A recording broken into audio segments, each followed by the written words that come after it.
welcome back for another year of the Tiger Sports Show, the Strains of Loyalty, and we're off to a start to the 2021 and 22 year. We've got our first Tiger Sports Show coming at you live from the Osborne Family Sports Complex as pregame for the Tigers' first game of the year. Football is going to kick off in about 16 minutes and 40 seconds. I can see on the clock. I'm Greg Mays. My little brother Trent Mays is in the co-pilot seat. How you doing, Trent? How's crowd control? I know you're down on crowd control there. Yeah, as I scan over to the crowd, I'm live. So as I scan over, there are no little kids, so I'm sitting good right now. So it is looking good so far. Well, our viewers, be ready. If you have to get up and perform a citizen's arrest, they'll know what's going on. Just take the camera with you, and we'll blur out the faces of the perps. Okay. Yeah, usually I just go yell at kids. All right. Well, we've got a great year coming in Tiger Sports. Very exciting. And one of the reasons it's so exciting is because the year we're coming off of. Wouldn't you say, Trent? Oh, definitely. The spring state baseball goes to state. That was fun to get back to Warner Park. And then the track boys. I haven't been that excited on a Saturday night in May for a long time, and I was yelling at the relay like, "Let's go!" Since at least 1931. Yeah. Well, in '88. Great. I got myself in a little trouble on the way to Burke. I missed my turn. You know, you got all that fancy navigation, and I missed my turn. And so we're parking, and Mrs. Mays and I are running because we know that relay's going. And we get to the fence, the first relay, early. And we get to the fence just in time to see Jaden Welding at home for the Tigers, which was kind of the kickoff of that state championship run. Last year, championship in state track, state runner-up finish in softball, football, an amazing run to the state semifinals, and then plenty of other excellence along the line. Top 5 in wrestling, another conference championship in girls swimming, several district championship trips by volleyball and girls basketball. Just an amazing year. What would you say, Trent? What if you had to pick your highlights from last year? What would be your biggest highlights? Oh, just being able to go to games in the spring in general, because the year before we were shut down. State baseball was a blast just because nobody thought they'd get there after all the losses they had, and just going in as the #1 seed, that was a blast. And then track was just track. Those guys were motivated to get it done, and that was great too. It would be crazy too not to mention summer baseball in all this, because of course it's still baseball season in Hastings. The senior Legion team, what I still call the Chiefs, made a great run in the regional tournament. The juniors, the Braves, had just a heck of a year. Heck, the Warriors team had a pretty good year, didn't they, Trent? Yeah, definitely. The Warriors had over 30 wins. A lot of Hastings High freshmen, now sophomores on that team. The Braves made it to state, and they had a great run. They had to go all the way to Scottsbluff and dominate that. The Chiefs did very well in the regional at Duncan 2 weeks ago. Then the Little Leaguers. That's where our producer is right now. Yeah, we're being produced live from Williamsport, Pennsylvania. Maybe at the very end of the show we'll get him on to give us a report from that facility. It sure looks like a lot of fun. You would think a guy could take his brothers along on something like that. What do you think, Trent? Oh, at least one. I know one for sure that would like to be there right now. Or even a nephew. Even a nephew. That's Ryder. My son will be calling play-by-play. Ryder doesn't count. Driving a little bit. Hey, that's a great time. Let's switch to this football game tonight. Trent, what are your thoughts here? Really a pretty brand new Tiger squad. Yeah, there's a lot of new guys and new places, but there's some old familiar faces we got. And those guys are going to look to step up in their time to shine. Jet Samuelson, one of the captains, I saw Ashton Ground come out, big old Ashton Ground. 71 came out for the toss. And then you got Bo Dreer. I would assume with the Tigers are going to start a sophomore quarterback, Johnny Wyrick, 6'2", 195, just moved in from Colorado last spring.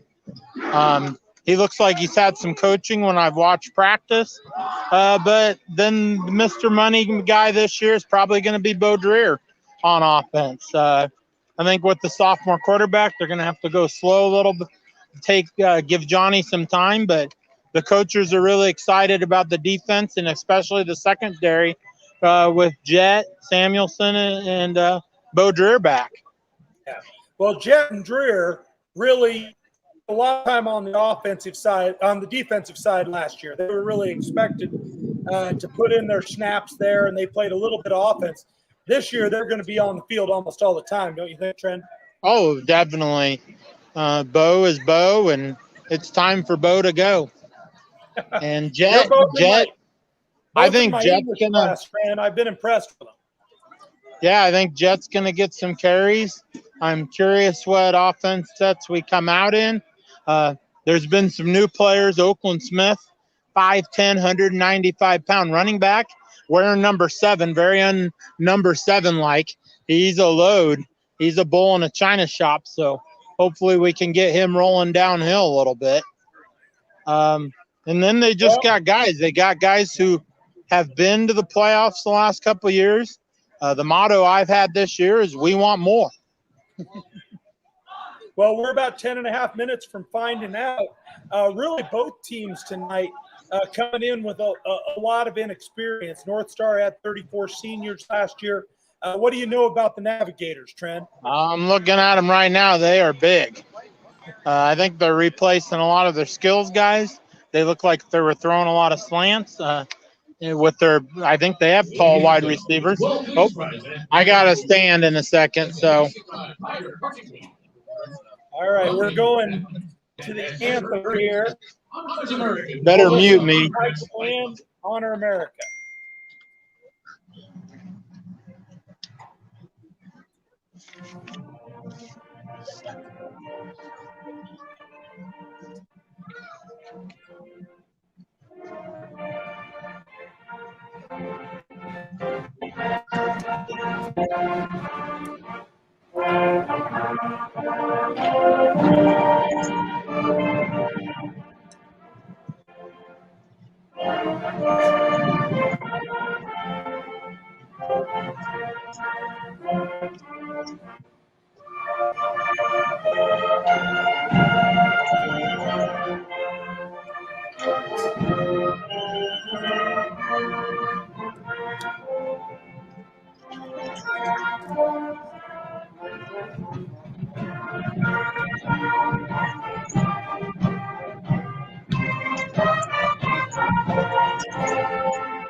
Thought you'd want a kid update. We are sitting pretty in the north end zone.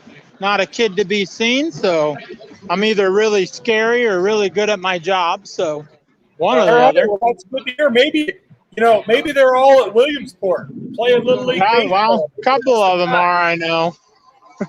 But I think that it'll be a big night for our defensive backs and linebackers. They look like they were in the gun a lot, throwing slants. But that's where our strength is. That's where the majority of our defense comes back on, is our secondary, led by Bo and Jet Samuelson. So it's time to lace it up and go have some fun. This is football. Yeah, it looked we're to me close like to being normal. Smith is going to be playing some middle backer. Who? Oakland? Yeah, Oakland's there. And then big shoes to fill there. Yeah, and then you got Cooper Hunsley and trying to think there's one other one. Well, we're going to be getting to know some new Tiger names tonight, that's for sure. Yeah, definitely. I'm curious about some sophomores. Big sophomore class.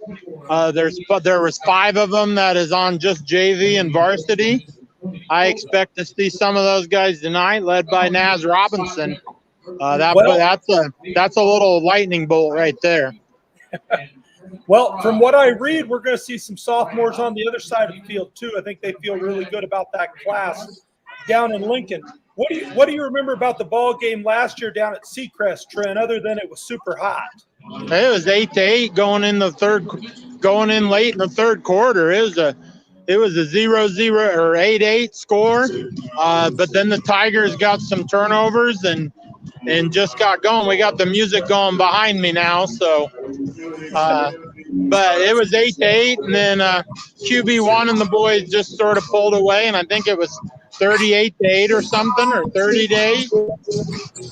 35-8. Austin Mallard had a big night. Austin had, I think, an 84-yard catch and a 98-yard interception return for a TD. Really ignited the Tiger season. Gave them their second straight season opener win, and we're hoping to extend that string to 3 here in about 6 minutes as they're getting ready to introduce the Tigers out on the field. Quick note before we get back to football, softball game last night, big ball game. Hastings Tigers #2 in the state against the Grand Island Northwest Vikings #3 in the state, and it kept us all up pretty late. Yeah, that was a crazy game. I thought about going over, but I hit that Walmart wall and realized it was still north of Grand Island, so I could have seen probably 6 or 7 innings. But it was a great game. 3-3. We threw out the winning run at home plate in the 7th. Great relay by the girls. Yeah, Sammy, we hit the cutoff, gunned her out at the plate, then we get up 4 runs. They scored 4 runs. Sammy steps up and hits the 2-run homer. Faith Molina, 195 pitches. That's insane, but I've done some research in the softball many years ago, of course, but it seems like it's a little easier to throw underhand like they do with the fast pitch, and I think Faith will be fine. There was 345 pitches thrown in that game. It was a marathon. The softball team back in action tomorrow. The friendly confines of the complex. They'll be meeting Beatrice and Norris, a couple pretty good programs. So those are good games tomorrow. Well, we'll talk about the diamond here. Maybe we can talk the producer into the camera and give us a little review for the Little League World Series. Tate, are you there? Can you jump in? Hey, I am here. Hey, Mr. Little League. Now, why didn't I get to go with you? We can talk about that later, you know. My credit card is empty. It's been a great couple of weeks for the Hastings Little League, you know, following them to Indianapolis. They're the second Nebraska team to win a regional championship. They followed it up, coming to the Little League World Series and being the first Nebraska team to win a game at the Little League World Series. You know, they really took care of New Jersey last night. Tom's River East, you know, a big powerhouse. I'm the one worried about in Little League. Won 5-2. The team's coached by 2 Hastings High alums, Dustin Rader and Justin McCoy. A lot of Hastings High connections there too, but it's just been a blast to be out here and seeing what's going on. You know, it's just so different from what you see on TV. Hey, Coach Mays, if we have one request, don't we expect some swag to come our way? Well, like that hat he's got on. Pretty cool Adidas stuff there, like the boys are all set up in. Well, we wish best of luck to the Little Leaguers. We're getting pretty close to kickoff here.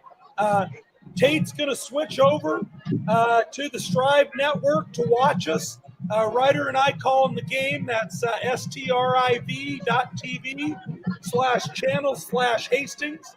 Your best bet is just search for Hastings Strive. Remember, there's no E on the end of that, and we'll pick up the telecast over there. Trent, you got any last words here? Before I say what I normally say, one last little kid update. We are sitting good in the north end zone. They're either scared of me or they're not here. And it's a pretty good crowd. I'd say they're probably up in the bleachers. Kool-Aid days, you never know, but I think I might be on Easy Street tonight and be able to watch a lot of football. So go Tigers. All right, well, go Tigers. We'll find out what street the Tigers are on. Thanks a lot, folks, and we'll see you Sunday for our regular show.